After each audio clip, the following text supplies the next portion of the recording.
This week on the Carolina Weather Group, we're talking northern lights, snow, and the end of the federal government shutdown.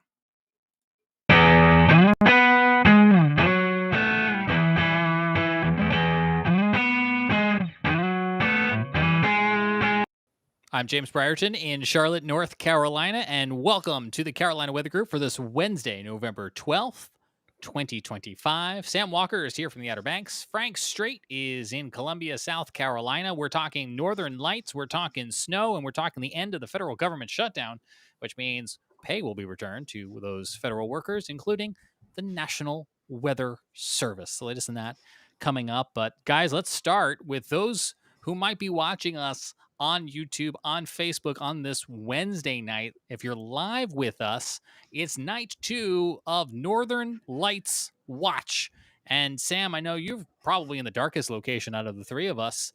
Are we going to get a repeat of what we saw last night on Tuesday tonight? Well, I mean, if we look at what everybody's been saying over the last couple hours and the update we got from the Space Weather Center at NOAA Space Weather Center, it's not going to be as intense for us down here, but there's definitely the possibility of at least seeing something. I have seen, since right before we came on the air, I've seen the upper Midwest was getting it tonight. In Iowa, I've seen a couple of photos from Minnesota and Wisconsin, but I haven't seen anything this far south that looks nearly as impressive as last night was. But right outside here, I've got my trusty phone in time-lapse mode at the moment. It's been running for about an hour, sitting out Soundside, and just saw a neighbor just down the road here a little bit, or I say down the road. They're actually down the Sound shoreline. I'd have to take a boat to get straight to their house. They posted something, and I kind of feel like I can see some pink in there above the lights of Hampton Roads. So I think we might be getting something.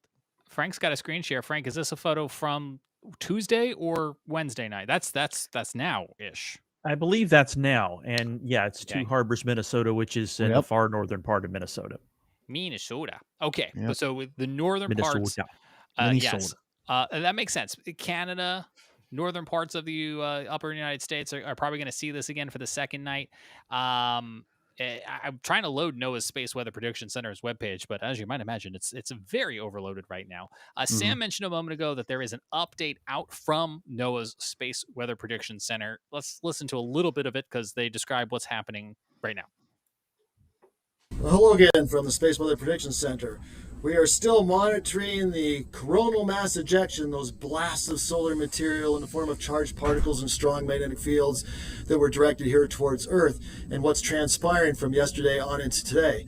So yesterday we had 2 of 3 CMEs arrive here last night, and they arrived here at Earth with a pretty darn good punch, enough to warrant the G4, the severe storm levels that we did in fact achieve last night. So a lot of the country got to see the Aurora, those northern lights last night. Well, that CMEs have since passed mostly over Earth, perhaps even totally past Earth, but the 3rd CME has arrived. It arrived a short bit ago. On some of the displays you see behind me, that's where we monitor the solar wind environment, where we can tell whether these CMEs arrive here at Earth or not, or about to arrive here at Earth. They're a million miles away. And then we start to see geomagnetic responses here, like you see on some of these plots here behind me, that give us an idea of just how strong the magnetic disturbances is, so that we can send out the appropriate warnings and alerts here in response. Well, currently we still have G3 and less warning levels out there, and they're continuing into the evening hours yet again tonight because of this 3rd CME that has arrived. And we do have extended our G4, our severe storm watch, into the 13th of November, so into Thursday, as a result of this new CME arrival. Now here's a key element. This latest CME arrived, it's faster than the previous CMEs, and our wind speeds have shot up over 800 kilometers per second. Different kind of talk, just know that that's quite fast. Now that CME is passing over us as we speak, and now the magnetic field intensity, we're trying to get a feel of just how strong that is. We don't know if we're in the heart of the magnetic cloud itself yet, or if we're beginning to see the leading edges of that. Nevertheless, yesterday's activity was 8 to 10 times stronger than normal background levels for a magnetic field. This one is about 5 times stronger. So not as intense, but we don't know where we're at in the stage of the CME evolution yet for this final CME. Also, the magnetic field that I talked about yesterday, it's currently pointed the same direction as Earth's. That's not favorable for escalated geomagnetic storm activity. But it can turn at any point in time. Perhaps it will turn again this evening. If it does, that potential that we have that watch out for a G4 can easily happen again. And that's why we've extended that watch into the 13th of November. So what we continue to do here at the Space Weather Prediction is monitor space weather from instruments that are out there in space and near around our planet here. And this is how we detect and monitor. I mean, a lot of stuff, guys, that he's discussing there. And while he was discussing, again, I should preface that video came out about 6 p.m. on this Wednesday night. I have been able to get the dashboard to load from NOAA's Space Weather Prediction Center. And I'm going to go ahead and put that up on the screen because there are some very interesting things that I think are breaking right now as this situation continues to play out here on this Wednesday night. So he mentioned that at the time, at 6 p.m., that was 3 hours from ago, they were anticipating G3 or G4. We're at G4 now, so that's 4 out of 5 for anyone who's playing along at home. I'll also mention down here their text-based forecast. They use UTC time, just like the rest of NOAA.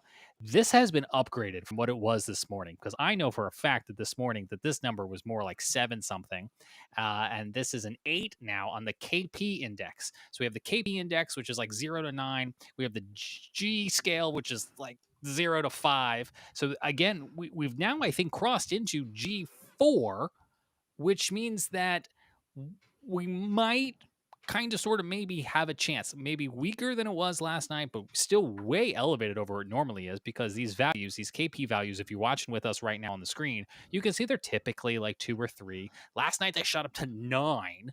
And now we're somewhere in the 5, 6, maybe upwards of 8 in some places. So, Sam, that doesn't surprise me that some of your neighbors who are in some of the darker locations maybe can see some things.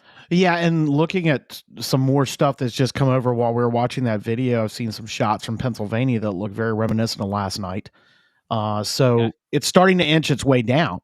It's just how far south is it going to come? It really, I feel like this is kind of like trying to watch a rocket launch out of the Cape or out of wake of Wallops Island, where, depending on where you are, is going to dictate what you see.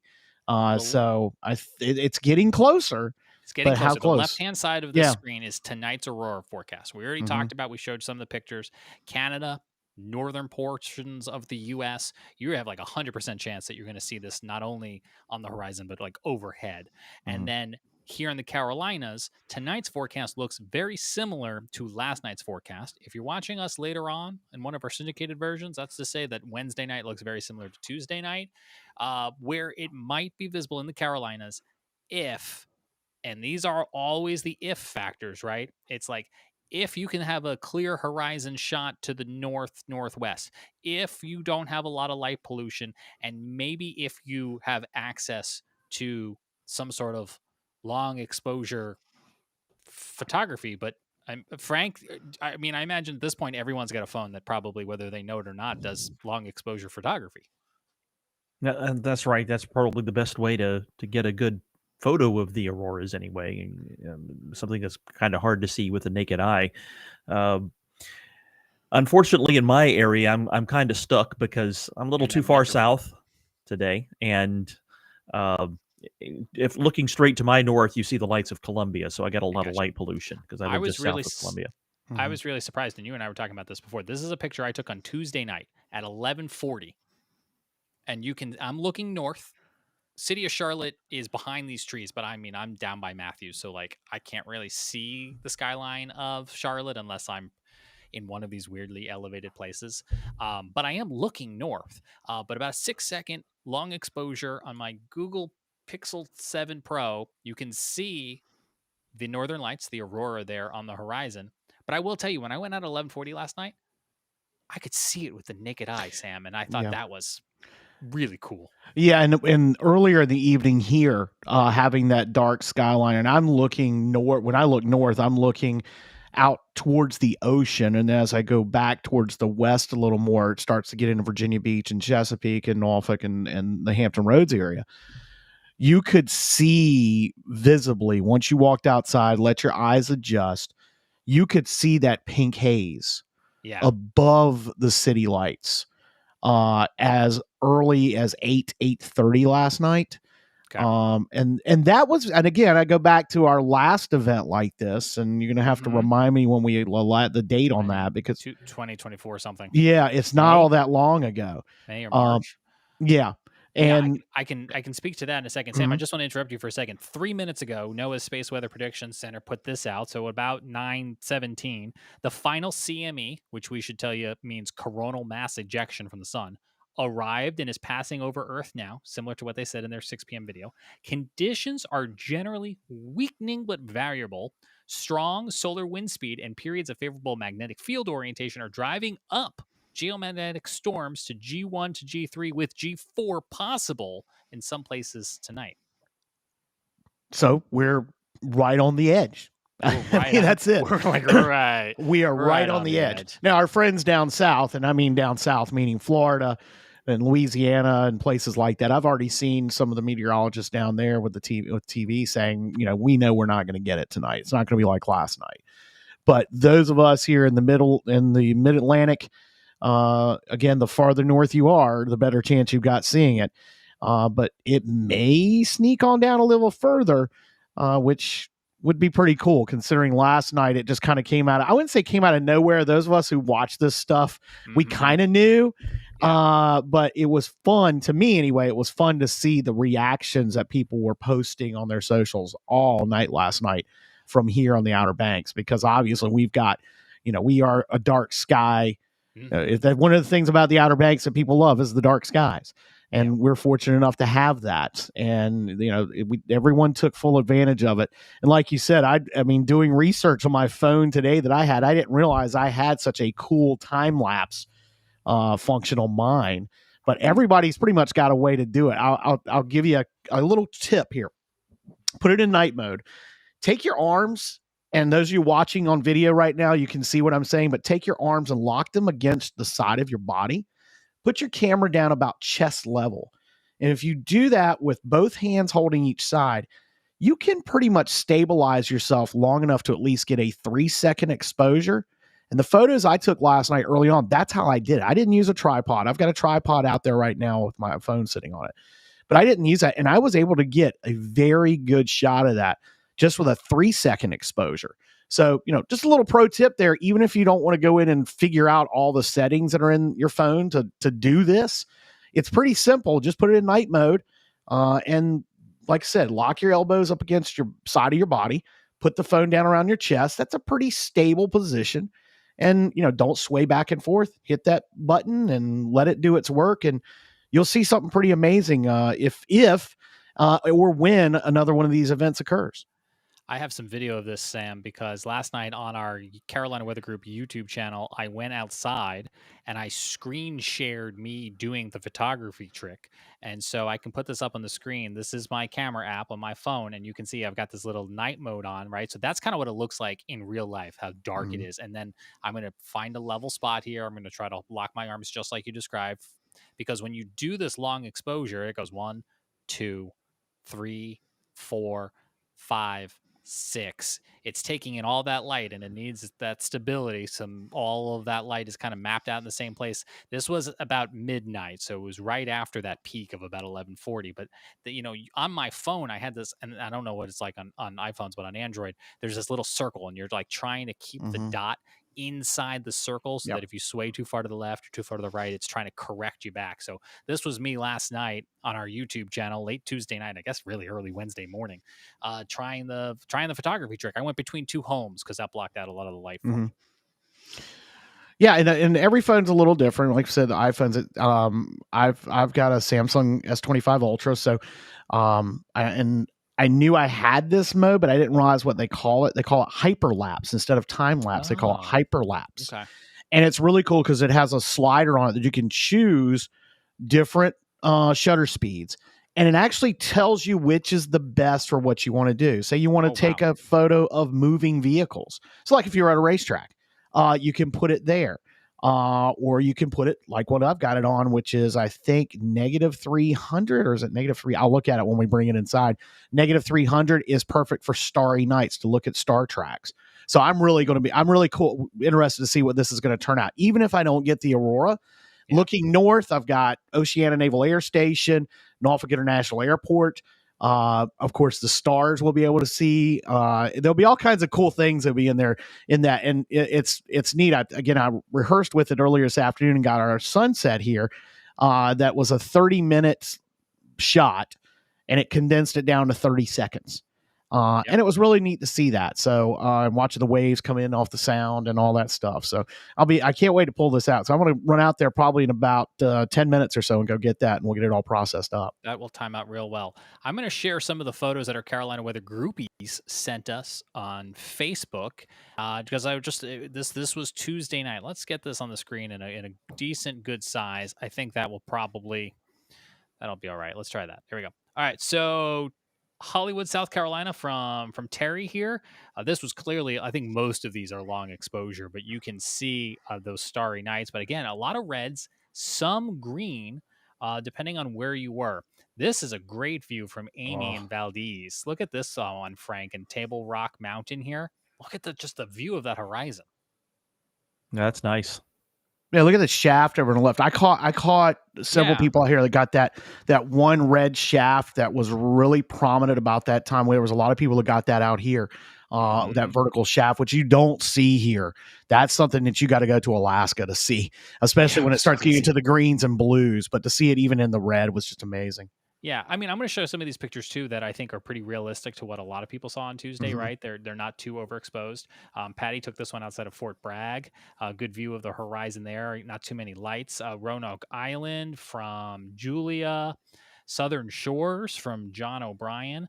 And then I was even surprised. Here they are. Charleston. Charleston was seeing it. And I remember at the time being like, wow, they could see that as far as Charleston. I mean, we've since learned that they were seeing it in the Florida Panhandle. So Charleston. Oh, here's one of those. There's that shaft. Yeah, that's that red shaft. Yeah, that red shaft is just amazing to see that.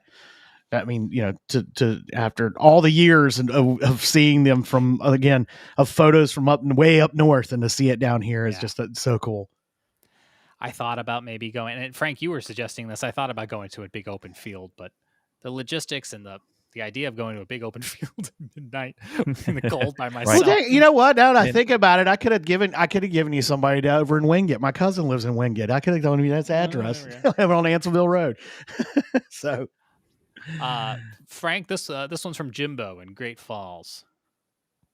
That's a good spot. That's really good. You can, there's not a lot of light pollution around Great Falls at night, so. Yeah, they seem to be by some high power transmission lines. I realize if you're listening to our audio podcast, this is riveting, but obviously it was beautiful. Yeah. Now Lexington that's close to me. There's an Irmo, Yeah. Did I go past Lexington too far? Yeah, there you go. Yeah, there it is. Yeah. That's almost purple in that particular camera. Mm-hmm. So, John's watching live with us on Facebook. He saw it and captured it, and it was insane. I mean, it was really cool. Brad Panovich had an interesting graph earlier, and I'll try to find it here in a second, guys. But it talks about the accessibility of the photography. We get these ebbs and flows of solar activity, and it's just in the last couple cycles. I think the cycles I want to say are 7 years. That the technology has gotten to the point where these hyperlapses or these long exposures are all in our pocket now, as opposed to specialized equipment. Yeah, it is. It's really neat to be that we got this now at consumer level. And at the same time, I mean, all of our friends that are in photography or have gotten into photography, they're like, well, I've been doing this my entire life or my entire career. And it's like, the wedding photography business out here is so huge. And all these people, they tell them put their phones away, not allowed to bring your phones to weddings now for that reason. But it's neat that we're able to do these things and have the technology. I mean, it's just like talking about earlier. We've got the tech now that we can go out and do a podcast sitting, I could go out there and sit on the beach every night and do this show with you guys. We could. Us and it doing would look the show broadcast outside. Yeah. To watch the sky. Right. I know we did. We were all talking about that earlier this afternoon, being able to do that. It's just neat that we're able to do this. And we've, if you go back and watch Back to the Future, and it was a minute or two, think about that Sony Handycam. Mm-hmm. Go ahead. You're going to say. Do you remember last week when we ran a rerun and we were going to have a team meeting and then I canceled? Yeah. It's because I went to go watch Back to the Future. Oh, you went and saw it? You went to see it on Back to the Future night? Oh, you brilliant, man. Well, all right. I got married. Hey, our wedding date's October 21st. So, that's BTT F2 day. My son and I were alone in the entire theater, which was great because it was the first time he'd ever seen it, and I could explain the whole thing to him, and no one. Yeah, and was Doc Brown say, "That's amazing! You have an entire TV studio in this thing." And so now we've gone from that to an entire TV studio that's about that big. It fits in your palm of your hand. Yeah. Okay. Well, you need to get outside. Yes. Before you do that, do you want to do the ad read that I slacked you? Yes, I will do the ad read. Let me get in here. Sharing is caring on the ad read this week. Let me get out of the Weather Service Slack and get into our Slack. Go to the Carolina Weather Group. All right. Yes. Let's go. Well, when you're building your brand, every detail matters, including what you wear. Queensboro's Shirt Company makes it easy with easy ordering, free logo setup, and no hidden fees. For more than 40 years, they've helped people and businesses share who they are with the world. With their quality embroidery and print, it's all about honest pricing, small business friendly, and genuine care. Plus, their no returns necessary guarantee means you can try them totally risk-free. Go to queensboro.com to see for yourself why they're the top-rated custom logo apparel company on the internet. And it's cold outside. Winter really came in with a bang, and we're going to talk about the snow in a moment. It's a great time of year to get something cozy warm for your head. And so I do want to let everyone know that you can scan the QR code in the top right corner of your screen, and you can pick up a Carolina Weather Group knit hat in a color of your choice. A toque. But if you're Sam or you're Frank, you'll be getting a blue one in the mail real soon, so that when we do these ad reads in future, we can put the winter I need a good on. toboggan hat. You can see the price on the screen right now is $18.69, and I'll be honest, I'm going to see if I can get that lowered a little bit here to kick off winter season by yourself, by a friend, a loved one, maybe a holiday gift. Let's see if after the show, I'm going to see if I can do something to that price. So scan the QR code in the top right of your screen to go to the Carolina Weather Group e-store powered by Queensboro, and support our show, support Queensboro, and support keeping your head warm. And all three of us can appreciate keeping our heads warm. All three of us. Mine's intentional. So here's what we're going to do right now. We had Dr. Jim Spann, no relation to James Spann, on the Carolina Weather Group last year, talking about what with the time was GOES-U, the new GO satellite that was going up. It has some cool imaging devices on it that they use for space weather detection, such as the Northern Lights and Aurora and all these solar winds and things we're getting. So we're going to revisit some of this sound because every time one of these events happens, I go back to this to refresh my memory. So here's a little bit of our conversation. Take a listen. And then the third aspect of space weather that I'll share is called a coronal mass ejection. And the sun has a corona. It's kind of like the outer atmosphere, and it's comprised of plasma or electrified gas. And occasionally a large explosion will occur on the sun, which will essentially lift off part of that corona. And so it's called a coronal mass ejection. So it ejects that mass off the corona. And if in the line of sight, it strikes our planet, it interacts with our own magnetic field and energizes particles in our magnetosphere, the area surrounding our Earth, driven by the magnetic field. And that can cause major disturbances as well. And radiation disturbances and these large coronal mass ejections are probably the biggest impact. And they can cause problems with communications, but they can also induce currents on power lines, which can play havoc with the electrical grid. And they are also the source of the aurora.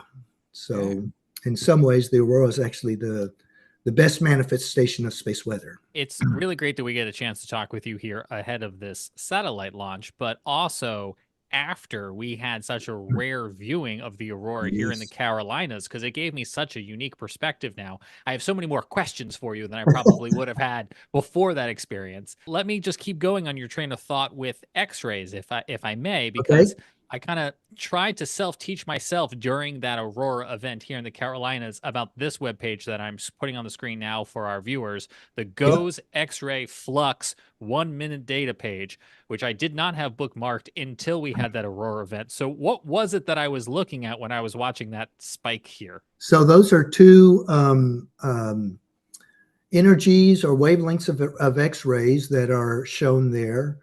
A lower energy and a higher energy, and basically GOES has a sensor which is sensitive to X-rays, and it tracks it 24/7. And when a large flare occurs, you'll see those big spikes. And like I said, by the time GOES sees it, since GOES is in this geostationary orbit, the X-rays actually happened 8 minutes before, but we only detect them once they arrive at Earth because it takes a while for light to get to our planet. And so those X-rays wreak havoc with communications. They also heat up our atmosphere, which can induce, which cause more satellite drag. And sometimes we have to be careful so satellites don't drag or slow down so much that they lose control or actually deorbit, which happened with Starlink a couple of years ago. They lost 39 satellites. Wow. So those are some of the things that X-rays can do, and space weather X-rays can do. I think it was during that event that I first realized, okay, we have these GOES weather satellites that are up there looking down at Earth, but I guess they're also looking back out. Yep. Is that right? Yes. So there's an EUV imager, which images the sun, and then there are these X-ray sensors that pick up X-rays. They're also energetic particle sensors, and then one that we're getting ready to launch next Tuesday has a coronagraph on it. Is that a new tool? One of my questions for you was, there was anything on this GOES-U satellite that's new? Yes. And so that is essentially the primary difference between the previous GOES satellites is this new compact coronagraph that was built, and basically it images the sun and images an eclipse every 30 minutes. It basically creates an artificial eclipse so it can measure that gaseous corona around the sun without being blinded by the intense heat of the solar disk. And so it basically takes an image just like we experienced in April, or a large part of the country as a total eclipse passed through our country, just like in 2017, the Carolinas, you may have witnessed it.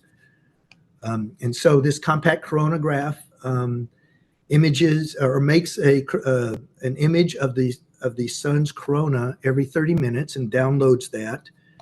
And it's that way that it is using that instrument that we detect remotely these coronal mass ejection. Let me ask you this about space weather in general. We know that terrestrial weather long-term has climate patterns that get associated with, changes over time.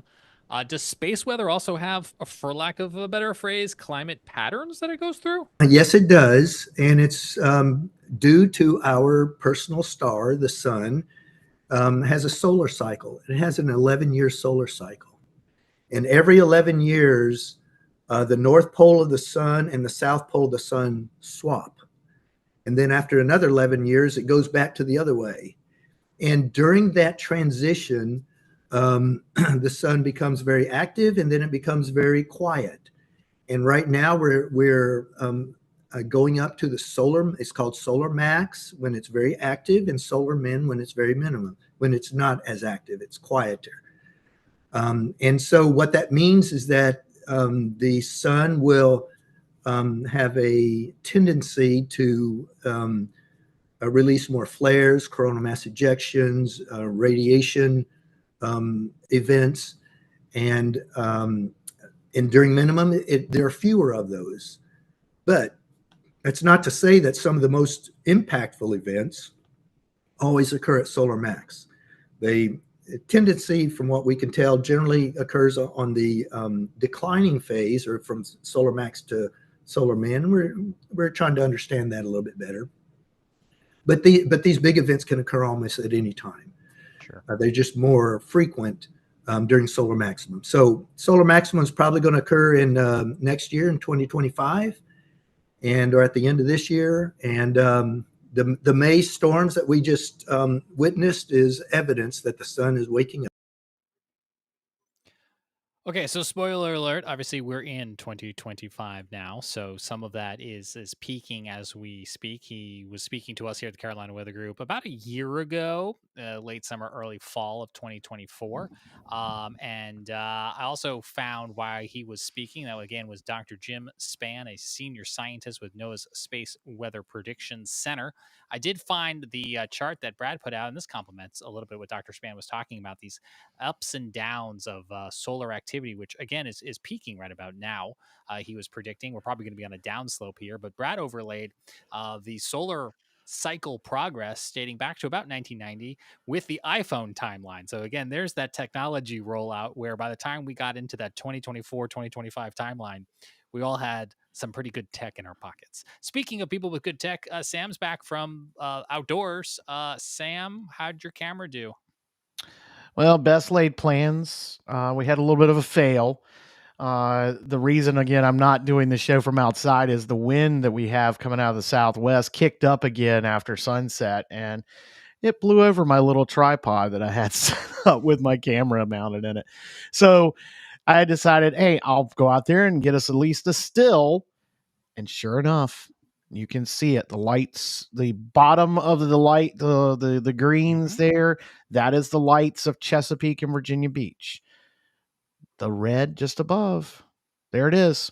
So it's visible here in the Carolinas, even though that is the extreme northeast corner. You can see Virginia from my house. Counts. So it's here. It's not nearly, that photo. That's about what it looked like maybe as it started last night here. It was about the same. If history were to repeat itself, 11:40 is when it peaked last night. There's no reason to believe it's going to happen at the same time. But to your point, it kind of ebbs and flows and tricks you. Frank, while we were playing that tape from Dr. Jim Spann, I think we had a Columbia weather celebrity slip into our chat. We sure did. Jim Gandy, former WLTX meteorologist, popped in. He now lives in western North Carolina, actually within a few miles of my parents. Oh, okay. And he checked in, and he said that he's able to see the northern lights in the darkness of Polk County, North Carolina. So need to tell my mom and dad to go out and look up right now. Yeah. Maybe they'll see a little bit the mountain version of what Sam is seeing. So if you're watching with us right now on YouTube or Facebook, do let us know. I will also say that GSP's weather chat is now also getting some pictures in, just like they did on Tuesday night. So we'll be with everyone here a little bit longer. Shout out to John Carter watching on Facebook. Great podcast tonight, guys. He writes, thanks, John, for being with us. And we're not going too far from the Aurora topic. We'll keep an eye on that. But we need to talk about the snow that fell across the Carolinas this week. Cold front came through. Temperatures, the bottom fell out. We went from 70 to 28. And I got to tell you, it was extra jarring because I woke up on Monday in Florida, where I had been enjoying 80-degree temperatures. And when I got home, back here to Charlotte, this is what was awaiting me. Snow on my driveway. I was still wearing shorts and a t-shirt. It was all very confusing, Frank. I got to deal with it too, because I played pickleball for 2.5 hours when it was like 38 when we finished yesterday evening. Yes. So how did the ball not shatter? Not fun. That happened. Well, it doesn't shatter, but it cracks sometimes. Cracks, yeah. I was about to say. Sam, you've got some tallies from NOAA. You want to give us some highlights? Yeah, we actually have set a couple of records out here. And it's not showing on that chart from the National Weather Service Eastern Regional Office, but Elizabeth City with the trace, Cape Hatteras with the trace, that I believe we've got places in North Carolina, at least places in the Carolinas, that have more snow than Boston's had so far this year, which is insane. And a couple of places out here in the far eastern part of the state, just interior of the Outer Banks, what's on the Albemarle and Pamlico Peninsula. Nobody really uses that term, but some people do. Columbia, North Carolina had between Columbia and Cresswell, there was a spot that recorded 2 inches and set new records for earliest snowfall. Williamston set an earliest record for accumulating snowfall. And there was one other spot. Plymouth also set a record for accumulating snow. And we had anywhere from a half an inch to 2 inches in this area that's between the Albemarle Sound and the Pamlico River. Most people know this area because that's where all the wildfires that we have happened in recent years. I got you. Is in that same location, just inland of the Outer Banks. And yeah, we woke up with it here. There was a pretty good snow shower. That's probably what I would call it out here. And even, like I said, Cape Hatteras picking up a trace. That's insane for that to happen on November 11th when it hardly ever snows on Hatteras Island. So I was like, I leave town for 5 minutes. yeah. And it snows. I was still coming up I-95 when we started getting MPing reports of snow across the Charlotte area. We did technically get some snowfall accumulation in South Carolina. I realize not a whole lot of South Carolina got in on it, but we can see a 0.2 there down towards Lancaster and Chesterfield counties. Sam mentioned about half an inch out there towards Elizabeth City, trace amounts across Charlotte, even a trace amount there in Raleigh and Wake County. And of course, the western North Carolina mountains, eastern Tennessee mountains. I mean, upwards of 6 inches or more in some of those terrains where I guess you could say it's kind of to be expected. But yeah, it was the 5th earliest snowfall on record here in Charlotte. But I got to tell you, going back to check those records, the National Weather Service was crossing their T's and dotting their I's because it was only November. What did we say it was? November 11th. They had to make sure that there weren't hail reports from thunderstorms mixed in with the snow because in the records they show up the same. Right. Yeah, that would make sense, or not, but yeah. It doesn't make sense, really. They're different. They're different. They were like, check the temperatures because hail from a thunderstorm and snow are going to get logged the same. Why is that, Frank? Why? Why, from a climate standpoint, can we not separate those two things? I'm not the one who made that rule. It's the rule. I didn't make the rule, but that's what it is. That is a silly rule. That is. Like, we're gonna get more snow this year, guys, or what do we think, Frank? Yes. Oh, okay. Scientific answer. It's pretty broad. We didn't say where or when. We just. Well, it wasn't the old wives' tale about acorns, and the acorn production out here has been insane. That's the one that I've seen of recent livery. I know. I will say that there's a chance that snow happens sooner rather than later because for a couple of factors. One, we're in a La Nina again, and oftentimes during La Ninas, December's cold before it warms up in January and February. So there's a good chance we have a cold December, and there are some other signs like the Madden-Julian oscillation and so forth, kind of hinting that we could see a turn to sustained cold either at late November or early December. That could go on for much of the month. So there will be possibilities of snow in December. Too early to say for sure about January and February.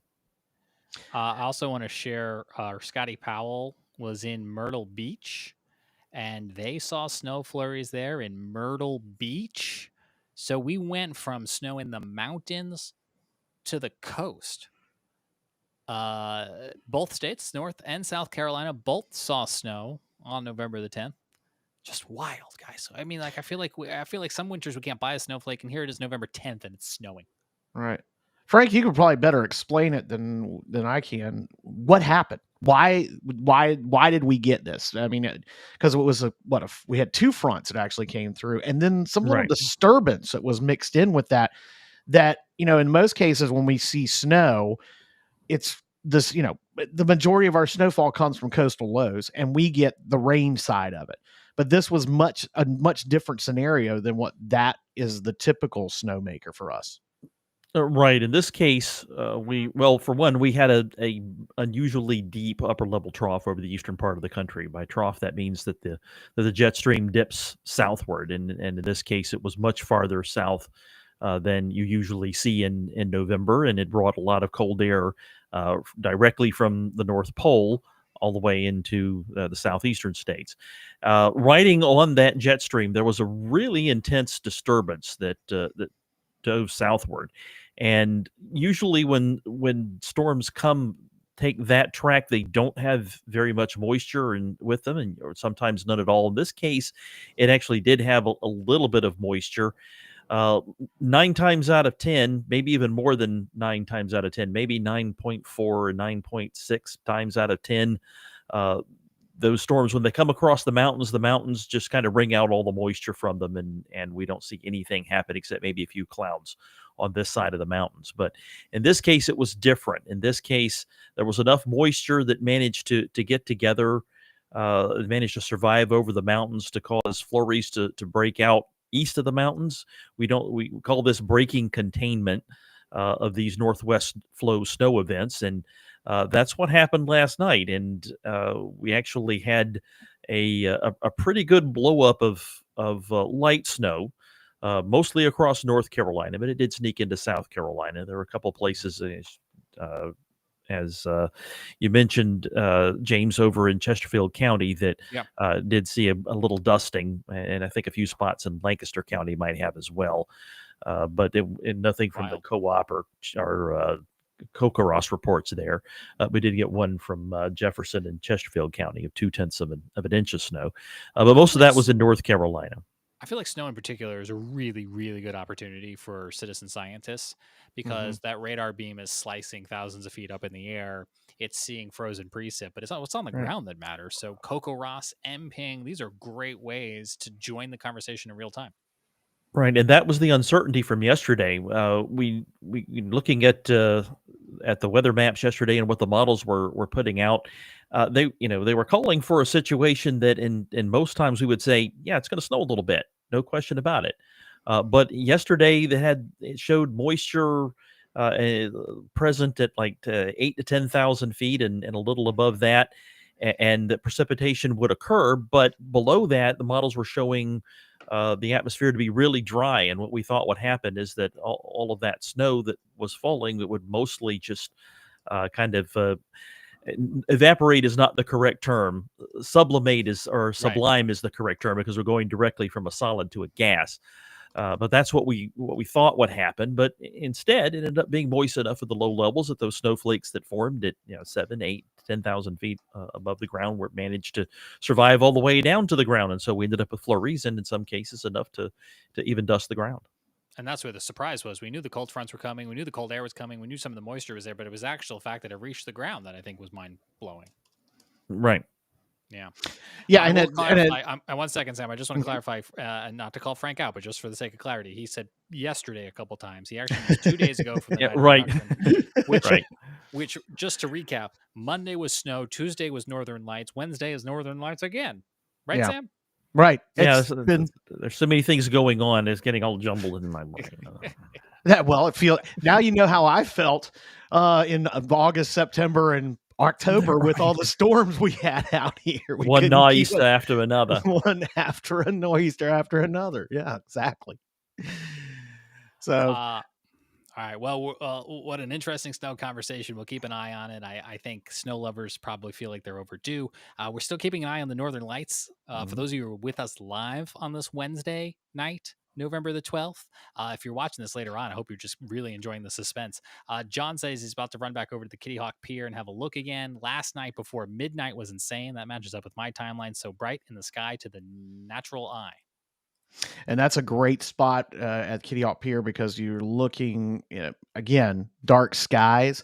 Even though we do have a bit of street lights and, but this time of year, most of the houses are not occupied on the ocean front. So those lights aren't on. So, you can have a straight shot right up the beach, and looking north again when you're on our beaches, looking north is looking out over open ocean. So Sure. yeah, it's Great spot. really, and then the next thing you're seeing is the eastern shore of Virginia, which is almost no lights. So tonight, great conditions out there right now for us here in northeastern North Carolina and the Outer Banks. A little windy, at least it's about 10 degrees warmer. Pro tip, by the way, folks, if you do go chasing auroras and you're in and out of your back door, make sure you shut the thing the whole way. Because I woke up and our entire downstairs was 63 degrees this morning. And the door that faces the sound had blown open. I didn't shut it all the way. And the wind shifted from northwest to southwest. And when that southwest wind blows here, it's blowing over water. So our heat, it was a little chilly downstairs last night because of Aurora Chaser here. I got out of bed at 11:40. My wife was like, I don't know what you're doing. Hey, look, I have to leave the door shut, or else the cats will run out. Well, go wandering away, and I won't see them anymore. Yeah. Go ahead. You were speaking about the 3:30 a.m. I was actually tempted to get out of bed at 3:30. I was up on Tuesday morning, thinking, "Let me go see if we're getting anything yet." And I looked out. Snow. Yeah, about the snow. And then it's like, well, if I had stayed up till 5, I would have seen it up here because that's when it happened. Was around 4:35. I needed another hour. It was more during the rush hour here, and then we sent. Right. Exactly. All right. Last order of business on this very chaotic night is that here now on day 43 of the federal government shutdown on Wednesday, November 12th, just before we came on the air, the House passed the funding bill that the Senate had put forth. And that means that the federal government shutdown is coming to a close, or maybe by the time you're watching or listening to this has come to a close. And we're just awaiting at this particular moment in time for President Donald Trump to sign this funding back into law. And in case you're wondering what the weather guys are doing talking about politics, it's been 43 days since federal workers, including those at the National Weather Service and other arms of NOAA, have been paid for the work that they have been doing. So regardless of which side of the aisle you sit on, I think universally we all agree it's really nice to get paid when you go to work. So it seems here, after at least 2 missed paychecks, this chapter of the longest federal government shutdown in U.S. history looks to be coming to a close tonight, Sam. Yeah, it does. And that is great news for all those federal workers, whether the National Weather Service. Out here, our biggest federal employer besides the military and the Coast Guard is National Park Service, because they're the biggest landowner, and Department of Interior is our biggest landowner out here.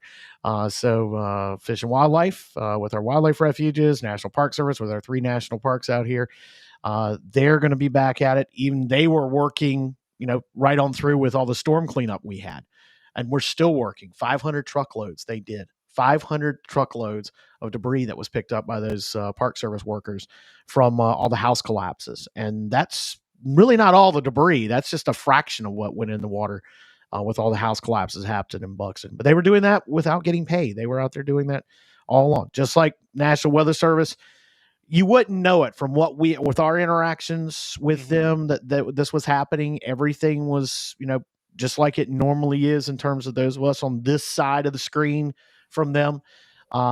Throughout the entire situations we had out here, we were getting all the briefings on a regular basis. Might have been some video briefings that didn't happen that normally would have happened, but for the most part, it was very seamless. But that's because they do what they do so well, no matter what's happening, to them personally. Hurricane Melissa, one of those big stories that happened during the federal government shutdown. The hurricane hunters, the scientists flying out into that historic Category 5 storm, again, not being paid at the time. So many folks, the FAA the air traffic controllers, all amongst these groups of federal workers who are hoping for some back pay here. And you mentioned the Park Service, not only out there on the coast, but also in the western North Carolina mountains during the peak of the fall foliage season there on the Blue Ridge Parkway. I saw the park police out on patrol. We know the visitor centers were closed, so that might mean trash wasn't maybe being picked up, or maybe restrooms were closed. I can't say I checked each and every one of them, but again, the police were out and about. Stormy the Weather Cat is really excited. I think the federal government shutdown is over. I think you're muted, Frank. You're doing two Carolina Weather Group things in one segment. You're pulling a Scotty and bringing Stormy the Weather Cat in. Nope, I don't hear him. Yeah, we lost you. We've lost the audio. Yeah, Stormy knocked off the switch. Meow twice if you need help.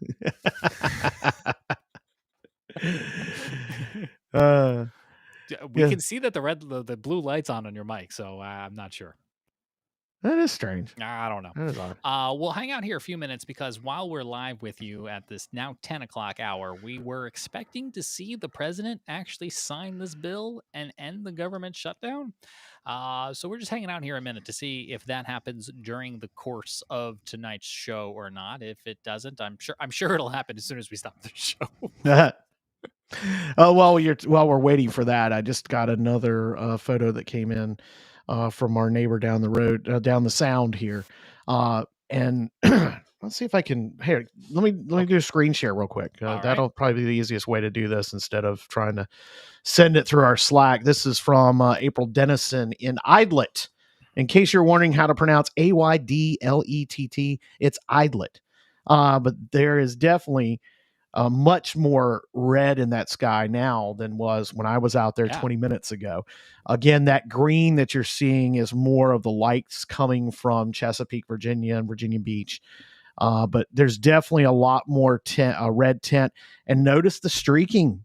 That's, kind of not to the level that we saw last night, but there's definitely some of that streaking, the vertical streaks. Oh, I see it there. There's like two parallel up and down. Yeah, right in the center of the brightest section, and then over to the right as you go more northeast in that photo. There's some of that streaking in there as well. So we're definitely seeing it. I don't think she can see my house from there, but it's pretty close from that photo shot. I mean, that literally, when I say it's someone who's down the sound, again, she's not more than 2 or 3 miles just to the south of me, looking straight towards my house. So, that's the view from out here. And I'm sure the rest of social media, if it's starting to happen, just like John was mentioning a moment ago at Kitty Hawk Pier, I'm sure just about everybody who's got a phone that's on the Outer Banks right now is out on that beach. Or there was a great shot last night from the Wright Memorial pylon of it. And the folks down in Hatteras, it's a shame right now. The Cape Hatteras Lighthouse is nothing but red brick and surrounded by scaffolding, because there's some great shots you can get there because you got clear sky line towards the north when you're standing next to it. You can get some really great shots down there. There's some cool shots in the Currituck Beach Lighthouse just to my east from last night too, and really all over northeastern North Carolina, and really all over the Carolinas last night. But I'm sure we're going to start seeing more of this coming in if it's starting to pop like that. It looks like the next hour or two is going to be pretty fun out there. I think so too. We've been talking a lot about the NOAA space prediction website, which is still a great website. But I learned today the University of Alaska has a website that actually does two things that I love. One, we're getting these really easy to read checks of the KP index value. Again, that's a scale from 0 to 9, and we need kind of over a 7 to have a fighting chance here in the Carolinas of seeing one of these things. We're at about a 6 right now at the time of production, but you can also see they've got the time frames down here for the KP values, and they're in local Eastern time. So unlike the NOAA website where you have to convert UTC -5 hours and then switch the 24-hour clock back to a 12-hour clock, this is very straightforward. I appreciate that, especially when it's midnight and I'm like, carry the 4. Yeah. So it comes in handy trying to be an F1 fan. So, yeah, I understand. It does seem like the coronal mass ejection peaked. This third coronal mass ejection peaked during our daylight hours here on the East Coast with a value of 8 on the KP index, but we might be at a 6 again right now. So we're kind of pushing on the overperforming side. Well, that's good. I mean, that's great. That's great. And as we talked, and it was what talked about with Dr. Spyan earlier, we're coming to a close on that cycle. So, enjoy it while we get it, because we may not see this for a while again. So take advantage of the opportunity if you've got it to get out there, or at least enjoy everything that everybody's been posting on their socials, and we're posting here and showing here, because it's been fun to follow this. And I think, the cool thing about it is I always like to say whenever something science, is that people learn something out of this. It's an educational opportunity, which is really cool as well. This is a live camera. This is a live camera of the Northern Lights in Alaska. Look how vertical, like it's straight up. This camera's refreshing every, 10 seconds or so?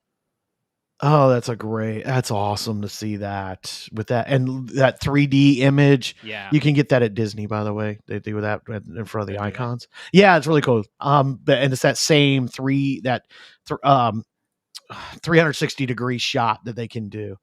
And it's really cool to see it used for this, to be able to see it. Wow. That is, and we're able to share it with you. It's a University of Alaska Fairbanks has multiple of these cameras on their website. So you could just Google University of Alaska Aurora. Again, nothing against the NOAA Space Prediction Center. 2 different websites that you can kind of go and explore here. That's pretty cool. And consider how much, it makes so much sense for them to do something like that, because consider how much tourism is generated from the Northern Lights and the cruises and the hikes and things like that. It makes sense that they would have something like that, just like we have our fall foliage predictors. The same type thing. It's that same exact reason why they've got it out there, because there's such a demand for it. And to be able to put it in, take it out of the UTC, put it in the local time zone information. That's great. That is super helpful. Frank, is your mic working? I don't know. Is it? Yeah, it is. It is. You're back. Yeah, hey, it started working now. I've just been here taking pictures of me and storming since microphone mysteriously stopped working, then mysteriously started working again. So I don't know. You want to do too many tabs? Yeah, let's do too many tabs. I'm still waiting for the president to come out and formally end the government shutdown. So what tabs you got for us? Okay. Well, let's if the cat would stop bumping the microphone. That's what caused it to mysteriously stop working earlier. By the way, this is anyway, go to the screen share. Overtime at this point. Yeah. So go to the screen share. Visible satellite imagery.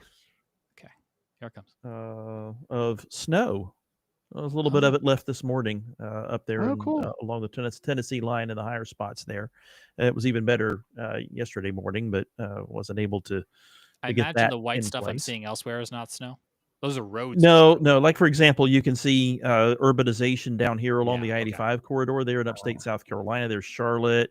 There's Raleigh over there. There's also some of the stuff in Chesterfield County might. Well, actually, this from this morning. So any snow that fell yesterday morning is gone by now. But yeah, you can see this is just grayscale visible satellite imagery here. So. Urban areas show up a little bit lighter in color than the woods do. So that's it. Now, other too many tab is the drought, which we're still dealing with here in the Carolinas. And unfortunately, it looks rather dry for the next couple of weeks. Not zero rain, but below average rainfall. So unfortunately, this is probably going to expand. And we have some D2 area in South Carolina and Allendale County and vicinity there. So the drought is kind of more serious there. North Carolina, we also have a D2 area up by Rocky Mount and Point South. So a lot of eastern North Carolina is pretty dry too. So it'd be nice if we could get some rain in the near future, but as I mentioned, prospects are not really looking great. No, it doesn't. Seeing it out there for us up here in the Northeast. It's good to see that we've kind of dropped off in that area. Now, I talked about the peninsula between the Albemarle Sound and the Pamlico River, where we got the most snow out here the other day. It's good to see that they're back in yellow. With just abnormally dry, because that is our main fire zone. And whenever we have droughts out here, our biggest concern is that we're going to get more of that fire activity. Speaking of fire activity, I got something for you later on, James. What else you got there, Frank? Because I see you're clicking around. So. I'm clicking around here on X, formerly known as Twitter, to see if my Not for there much it is. longer. I heard Oh. the Twitter domain is going away, but there's Storm. Oh, that's from just There's now. Isn't Stormy. it? Yeah, there's my view. Live. View from above of Stormy. Yeah, that's cool. I love it. So funny. I yeah, heard they're getting that's rid of my the workstation right Twitter.com now. domain, so I guess we have to stop. Oh, really? So I'm going to have to start using X.com now. right. and It means it's update going. my Does that mean bookmark somebody file. can buy it? So, Hey. hey, Wouldn't it be Hey. funny if Blue Sky? yes, that would be. Set up the domain alerts now, guys. Yep. What a lovely photo of Stormy the Weather Cat. We got a couple more pictures in of what our presumer questions about the Aurora. When is the best time to wake up to see the Northern Lights? I think I wish I had an answer for this. I'd get out there now. Honestly, it's going to be happening before you go to bed. Yeah, it's happening now. It's going to be the next couple of hours, probably by one. If we go off what happened last night, it's going on now. So 10 o'clock Eastern time. So between now and midnight, 1 a.m. is probably going to be the best time to see it. Yeah, And, and again, you're going to want to use like long exposure in your Yep. photography. Sam was describing this earlier in the show. Your phone hopefully has some sort of night sight mode, and that will allow it to take a picture for several seconds. So even if you can't see it with your eye, your phone might be able to see it. Mhm. Also, give your eye some time to adjust. Yeah. If you go straight from looking at your phone or straight from being inside with lights, you're not going to see it. Yeah. Invest in something like this. That's a red light. You and I were Yeah. discussing Yes. doing the show from outside, and I Right. was going to. Part of the reason I wasn't anxious to do the show from outside was because I was going to look really scary. Yeah. I was just Because they're going to do the red light. Wow. There's We call another it- impressive one from Minnesota. Oh, is there no? You got another Minnesota? Okay, I'm coming. Yeah. We call these So drum from lights, by the near way, out here. near Duluth. Oh, That's mighty impressive, ain't it? that is just, man. That's like a magazine cover. I mean, look Yes. at that. Colors. Yeah, They it got looks like it red should be on and National green. Geographic. You're right. Yeah, and we didn't have time to talk about the whole reason why there's reds and greens and blues and purples. We It's have all nothing but time right now. well, Sam. we did. That's true. It's all depends on altitude, and you're seeing oxygen molecules, or you're seeing oxygen atoms being broken up, or not broken up. What is it? They're reacting to the electromagnetic energy, and it depends on the altitude where that's happening. So it's a whole science thing. Again, we get into that. So, man, that's a great shot. Yeah, that's amazing. Hey, by the way, James, I got something for your guys' way. Okay. Just got from the North Carolina Forest Service for tomorrow, for Thursday. Prescribed fire alert in DuPont State Recreational Forest in Cedar Mountain. So we just had something one the other day in Daniel Stowe. It's not botanical gardens anymore. Conservatory grounds. Yeah. That's Yeah. I mean the growing season is over. We talked Yes. about it. We mostly talked about the snow, but we Right. got a hard freeze. Like the growing season is over. Yeah, and you're not going to see any more freeze warnings and frost alerts from the National Weather Service. Those have been discontinued because the growing season's over. So none of our offices in North and South Carolina will be issuing. Well, no, none of them in North Carolina. I think the majority in South Carolina probably have canceled them. I don't know, because they're probably a little different rules for Charleston, because at that far south, it's not as common. So, but yeah, definitely. I know Morehead City has called them off. Wakefield, which is our two that cover us out here, Raleigh, and GSP have also said that those are all done because everybody had a hard freeze. They hit 32 or below, other than right along the coast. And I mean, the Outer Banks itself, I think 34 was the low at Cape Hatteras the other night. But that means there's no point in issuing them now because everybody's at this point realizes, hey, it's gotten cold enough. That's right. Sam, we're going to take everyone now to the Oval Office at the White House. President Trump is there. We're expecting him to sign the spending bill that the House will back. Longest federal government shutdown in U.S. history, restoring pay to federal workers, including those hardworking folks at the National Weather Service. This is happening live right now on this Wednesday, November 12th. Let's listen in.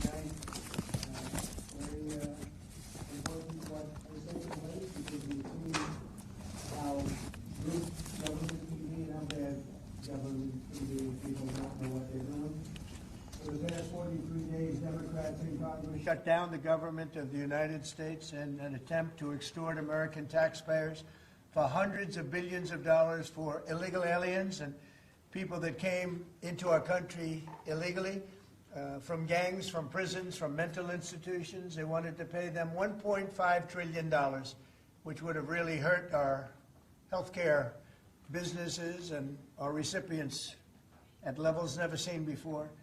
Today, we're sending a clear message that we will never give in to extortion, because that's what it was. They tried to extort, the Democrats tried to extort our country. In just a moment, I'll sign a bill exactly like we asked Democrats to send us all along, many days ago. This cost the country $1.5 trillion, this little excursion that they took us on. Republicans never wanted a shutdown and voted 15 times for a clean continuation of funding. There's never been a time when one or the other party ever didn't sign a continuation. It's just a continuation, not a big deal. It's a continuation, and we'll talk later. Yet the extremists in the other party insisted on creating the longest government shutdown in American history, and they did it purely for political reasons. I want to thank Speaker Mike Johnson, Senate Majority Leader John Thune, as well as House Majority Leader Steve Scalise, Majority Whip Tom Emmer, and numerous other great Republican leaders and congressmen and senators who are here and who frankly spent a long time in Washington getting this thing to go away.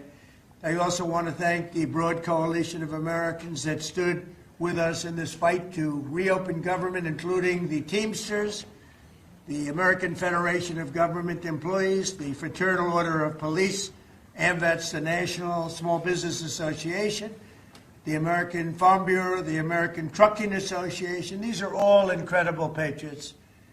The Airlines for America, the Allied Pilots Association, the National Air Traffic Controllers Association, and many, many others, unions and non-unions. Over the past 7 weeks, the Democrats' shutdown has inflicted massive harm.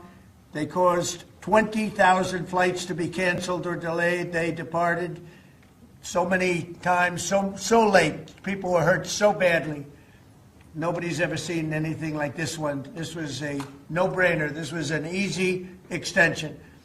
But they didn't want to do it the easy way. They had to do it the hard way. And they look very bad, the Democrats do. They deprived more than 1 million government workers from their paychecks and cut off food stamp benefits for millions and millions more Americans in need. They caused tens of thousands of federal contractors and small businesses to go unpaid, and the total effect of the damage their antics caused will take weeks and probably months to really calculate accurately, including the serious harm that they did to our economy and to people and to families. So I just want to tell the American people, you should not forget this. When we come up to midterms and other things, don't forget what they've done to our country. I also want to call for a termination to the filibuster so that this can never happen again. If we had the filibuster terminated, this would never happen again. And don't forget, we have another date coming up in the not-too-distant future. We can never let this happen again, and we should be able to pass great, really great legislation. So I say terminate the filibuster because, by the way, the Democrats will do it immediately if they ever assumed office, which hopefully they won't. Today we had the highest stock market price ever in all of the different markets. We set a record. It's the 48th time in the 9 months that I've been in office that we had this record set. So think of that, 48 times we had a record set. But today is the highest of them all. We're going to break new grounds. Nobody would have thought. I have with us not only the great political leaders, but the great business leaders of our country. They're standing right behind me and right really alongside of me. And if we would have told them a year ago that we'd be having stock prices this high, none of them, in fact, I just asked them that question, none of them would have believed it. And that inures to jobs and, very importantly, to 401ks, which have also set a record today. A record high for the people that have 401ks. And also I want to thank Walmart because they came up with a fantastic study. It was the cost of Thanksgiving coming up and the cost of Thanksgiving from a year ago under Sleepy Joe Biden. And we're 25% lower this year than we were a year ago. And it's a very inclusive report. So I want to thank Walmart. They've done it for many years, but we believe in that, and we believe in that company. I want to also thank the 8 Senate Democrats who finally did the right thing in voting to end this craziness, this madness. But unfortunately, the vast majority of congressional Democrats were happy for millions of Americans to suffer. They really did suffer, too. And the Democrats admitted, they said, well, no, we finally have a point. Even though people have to suffer, we finally have a point, and that didn't work out too well for them. But they really went out and they could appease the fringe benefits of their far-left base, but that didn't work out because now their far-left base is angrier than ever before. We actually elected a mayor of New York City who happens to be a communist. When was that going to happen? Remember, I said all the time during my campaign, we will never be a socialist country, and that's right. We turned out to have a communist. All right, if you're watching with us right now, you're continuing to watch live as the President of the United States in the Oval Office is expected to sign in just moments a funding bill passed by the House tonight and the Senate on Sunday that would restore pay to the National Weather Service and other federal workers and would end the longest shutdown of the federal government. My administration and our partners in Congress will continue our work to lower the cost of living, restore public safety, grow our economy, and make America affordable again for all Americans. Again, costs are way down. Energy is way down. Gasoline is at $2.50 a gallon versus $4.70 for the Democrats. And we think we're going to hit pretty close to $2 a gallon. That's like a really massive tax cut. It's the equivalent of that. And speaking of tax cuts, our great, big, beautiful bill is giving everybody in our economy, middle income workers, low income, everybody, the biggest tax cut in the history of our country. And it's no tax on tips, no tax on Social Security, and very importantly, no tax on overtime. You work overtime, there's no tax. That's among the things that add up to the biggest tax cut in history. One other thing, you hear about rich people with deductions. Well, when you buy your car and you borrow money, you're allowed to now deduct the interest on that loan. So you can take that interest deduction and what you can take is that interest payment and deduct it for income tax purposes. That's a tremendous tax cut right there. But it all includes fixing the healthcare system that Democrats broke with the disaster known as Obamacare. Obamacare was a disaster from day one.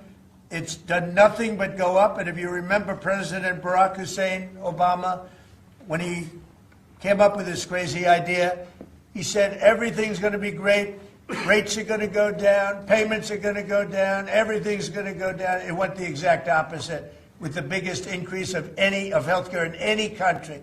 It's a disaster. And I'm calling today for insurance companies not to be paid, but for the money, this massive amount of money, to be paid directly to the people of our country so that they can buy their own health care, which will be far better and far less expensive than the disaster known as Obamacare. And I've had, I think, great support. I've even had Democrat support. So we want the money that would be going to the insurance company, which is hundreds of billions of dollars. Their stock prices have gone up by 1,000% in many cases. 1,000%. And you're watching live in the Oval Office as President Donald Trump prepares to reopen the federal government after 43 days of closure. The House and the Senate passing a spending bill that would restore pay to the National Weather Service and other federal workers until at least the end of the year, another month and a half or so, and conversations to continue as they look ahead to the next fiscal year. And as you've heard him talk a little bit about here, a holdout during this federal government shutdown over healthcare subsidies for the Affordable Care Act, commonly known as Obamacare, which debate to continue because although the House and the Senate have passed this funding measure, they have not yet debated and come to a formal resolution. Let's just listen here a second. Maybe we're getting pretty close to the signing of this document. They thought it would be good politically, and it's an honor now to sign this incredible bill and get our country working again. Thank you.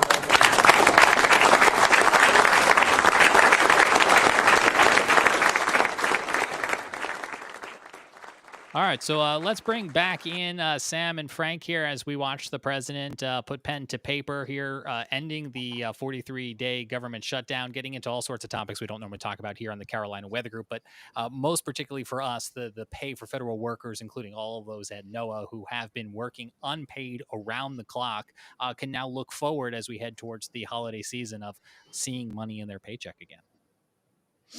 Yep, and hopefully more coming back to work, or at least, because there are a lot of empty positions at weather forecast offices around the country that, we were concerned about that after what happened at the beginning of this administration, what impacts it was going to have with scaling back some of those positions or not filling those empty positions. So hopefully that's going to, alleviate some pressure on the forecasters that have stayed through this whole process.